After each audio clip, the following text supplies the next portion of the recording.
limitar o número de veículos, com isso aumentar a velocidade e o trânsito ficar mais inseguro, né? Então, de um lado tem que restringir, mas de outro também tem que criar condições de segurança. Olha, eu estava vendo hoje de manhã uma matéria de um acidente. É tão incrível isso, né? O trânsito estava todo engarrafado por conta da lentidão do que estava passando por ali que queria ver o acidente. Então, a gente tem que, sabe, se reeducar com relação a isso, né? Tem gente que até para ver o acidente, né? Tem razão, Olga. E às vezes a pessoa acha que um minutinho não vai fazer a diferença, mas faz, porque causa toda uma fila de veículos atrás dele. Uma Né? cadeia, né? Sim, Vai tendo exatamente. desdobramentos. A gente falou que diminuiu 58% o número de veículos pesados, grandes. Vocês têm ideia de número? Quantos caminhões? Quantos mil? Quantas centenas? Não, hoje, na cidade de São Paulo, nós temos aí 6 milhões de veículos ao todo, né? Um total de mais ou menos 220 mil caminhões. Então é um número muito alto. Quantos passam por essas vias, hein, todos os dias? São vias importantes da cidade.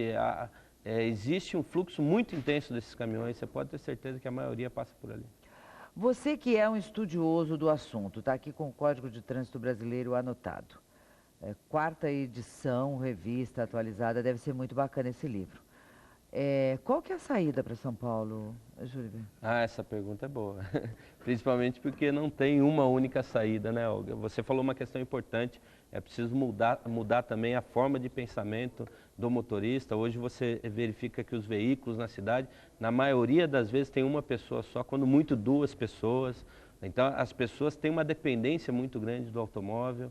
Então, tem de um lado a questão do comportamento do motorista e do outro lado a adoção de políticas públicas por parte do governo. Então, são dois caminhos que a gente tem que atacar o tempo todo. Mas a gente efetivamente na prática não... Quando a gente fala de mudança de hábito, a gente fala de educação. Sim, com toda certeza. Minha, sua, de todos nós Sim. que estamos aqui, deixar o carro em casa, ir trabalhar. Mas e aí? Mas se o poder público não oferece essa condição para eu sair da minha casa e vir até a Gazeta toda manhã? E hoje existe essa preocupação de como fazer a pessoa mudar o seu comportamento. E por outro lado, você não vê discussões sérias sobre trânsito para políticas públicas. Não, né? Porque muitas vezes a política que se instaura no governo é contraditória à segurança do trânsito. Enquanto se fala em diminuir o número de veículos, existe isenção tributária para comprar mais veículos, né? Existe fomento da indústria para poder vender mais moto. Então não adianta de um lado a gente adotar restrições, por exemplo, para a motocicleta, se eu consigo comprar uma moto pagando R$100 por dia, por mês, né? O motociclista é lógico que vai aderir a esse tipo de veículo para poder utilizar, para poder se deslocar. Quantas motos será que a gente tem em São Paulo? Hoje é um número, eu não me lembro o total de veículos classificados como motocicletas em São Paulo, mas é um número bem grande.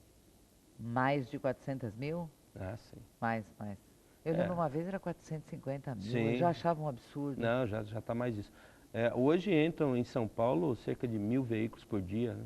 Nas ruas? Nas ruas, 1.000 novos veículos. Quem dá conta disso, Júlio? Não tem jeito, é o que você falou, as ruas não são aumentadas, não são alargadas, com exceção dessa reforma que teve agora na Marginal, né? As ruas não comportam mesmo. Então tem que se repensar a forma de deslocamento do paulistano. E aí, quando se fala em metrô também, são obras custosas, demoradas. Então, tem de se começar agora a fazer alguma coisa urgente para que daqui 4, 5 anos a gente tenha um pouco de alívio, vamos dizer assim. Mas são atitudes que precisam ser constantes. É um planejamento, né? Cada governo, quando entra, tem que pensar que, tudo bem, ele vai ficar 4 anos ali, seja municipal, estadual, seja o que for, mas a população não vai ficar 4 anos ali, né? Não, e mesmo o rodízio de veículos foi implantado em 97, o número de veículos em 97 e o número de agora é totalmente diferente. Então é impossível que uma política adotada há 13 anos continue em vigor da maneira como estava, porque não vai resolver. Foi o que você falou no início, Olga. Se não tivesse o rodízio, seria ainda pior. Nossa Senhora. Seria ainda pior, mas não dá para a gente depender só desse tipo de programa, tem que ter um planejamento. A boa notícia é que, a partir do ano que vem, nós começamos a década mundial de ações pela segurança do trânsito. Então, nós o que isso significa, na prática? Significa que hoje o Brasil, e não só o Brasil, mas outros países, estão enganjados num propósito de adotar medidas para melhorar as condições de segurança. Então, eu acredito que a pressão da própria população vai começar a ser maior.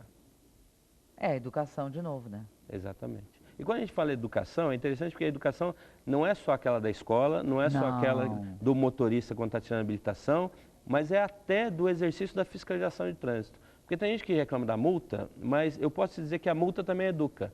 Porque a multa faz a pessoa mudar o seu comportamento.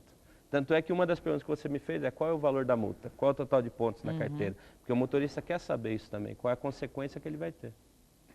Agora, a gente não pode falar só do motorista, só do motociclista. A gente precisa falar do pedestre, do ciclista. A educação é para todos, Com né? toda certeza.